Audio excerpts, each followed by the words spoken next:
हरे कृष्णा। दोस्तों, आज की इस वीडियो में हम जानेंगे भगवान विष्णु के नरसिंह अवतार की पावन कथा। चलिए मिलकर श्रवण करते हैं।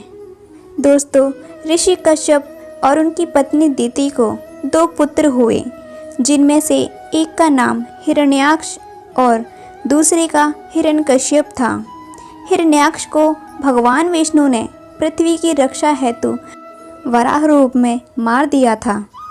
अपने भाई की मृत्यु से दुखी और क्रोधित हिरण्यकश्यप ने भाई की मृत्यु का प्रतिशोध लेने के लिए अजय होने का संकल्प किया। सहस्त्रों वर्षों तक उसने कठोर तप किया और उसकी तपस्या से प्रसन्न होकर ब्रह्मा जी ने उसे अजय होने का वरदान दिया। वरदान प्राप्त करके उसने स्वर्ग पर अधिकार कर लिया, लोकपालों को मारकर भगा दिया और स्वतः संपूर्ण लोकों का अधिपति हो गया। देवता भी असुर हिरण्यकश्यप को किसी भी प्रकार से पराजित नहीं कर सकते थे। ब्रह्मा जी की हिरण्यकश्यप कठोर तपस्या हमेशा ही करता था। उसकी तपस्या से प्रसन्न होकर ब्रह्मा जी वरदान देते हैं कि उसे ना कोई घर में मार सकेगा, ना ही बाहर, ना किसी अस्त्र से और ना ही किसी शस्त्र से, ना दिन में मरेगा ना ही रात में, ना मनुष्य से ना ही किसी पशु से, ना ही आकाश में ना पृथ्वी में। इस वरदान के बाद हिरण्यकश्यप ने प्रभु भक्तों पर अत्याचार करना शुरू कर दिया। लेकिन भक्त प्रहलाद के जन्म के बाद हिरण्यकश्यप उसकी भक्ति से भयभीत हो जाता है और उसे मृत्युलोक पहुंचाने के लिए अनेकों प्रयास करता है, लेकिन वह प्रहलाद का एक बाल भी बांका नहीं कर सका। एक दिन जब प्रहलाद ने उससे कहा कि भगवान तो सर्वत्र हैं, तो हिरण्यकश्यप ने उसे चुनौती देते हुए कहा कि अगर तुम्हारे भगवान सर्वत्र हैं तो इस स्तंभ में क्यों नहीं दिखते। यह कहते हुए उसने अपने राजमहल के उस स्तंभ पर प्रहार कर दिया।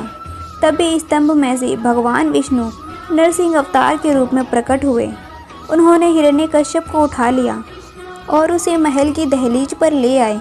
भगवान नरसिंह ने उसे अपनी जांघ पर लिटाकर उसके सीने को अपने नाखूनों से फाड़ दिया और अपने भक्त प्रहलाद की रक्षा की।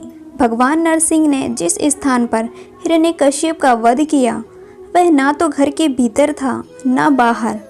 उस समय गोधूल बेला थी, यानी कि ना दिन था ना रात। नरसिंह न पूरी तरह से मानव थे और ना ही पशु। हिरण्यकश्यप का वध करते समय उन्होंने नरसिंह ने अपनी जांघ पर लिटाया था, इसलिए वह ना तो धरती थी और ना ही आकाश। उन्होंने अपने नाखून से उसका वध किया। इस तरह उन्होंने ना तो अस्त्र का प्रयोग किया ना ही किसी शस्त्र का। इसी दिन को नरसिंह जयंती के रूप में मनाया जाता है, क्योंकि भगवान विष्णु ने इसी दिन नरसिंह का अवतार लिया था। दोस्तों, भगवान नरसिंह द्वारा हिरण्यकश्यप का नाश तो हुआ, किंतु एक और समस्या खड़ी हो गई थी।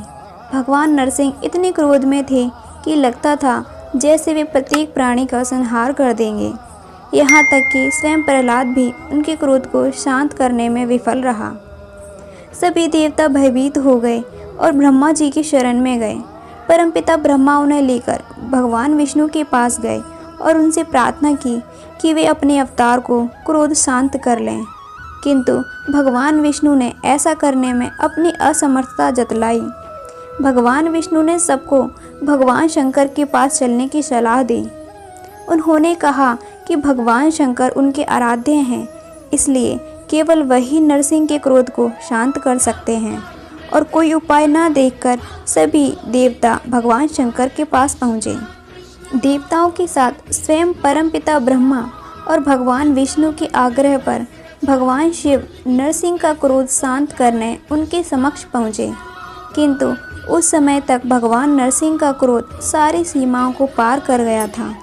साक्षात भगवान शंकर को सामने देखकर भी उनका क्रोध बिल्कुल भी शांत नहीं हुआ, बल्कि वे स्वयं भगवान शंकर पर आक्रमण करने लगे। उसी समय भगवान शंकर ने एक विकराल ऋषभ का रूप धारण किया और भगवान नरसिंह को अपनी पूंछ में लपेटकर खींचकर पाताल में ले गए। काफ़ी देर तक भगवान शंकर ने भगवान नरसिंह को वैसे ही अपनी पूंछ में जकड़ कर रखा। अपनी सारी शक्तियाँ और प्रयासों के बाद भी भगवान नरसिंह उनकी पकड़ से छूटने में सफल नहीं हो पाए। अंत में शक्तिहीन होकर उन्होंने ऋषभ रूप में भगवान शंकर को पहचाना और तब उनका क्रोध शांत हुआ। इसे देखकर भगवान ब्रह्मा और भगवान विष्णु के आग्रह पर ऋषभ रूपी भगवान शंकर ने उन्हें मुक्त कर दिया।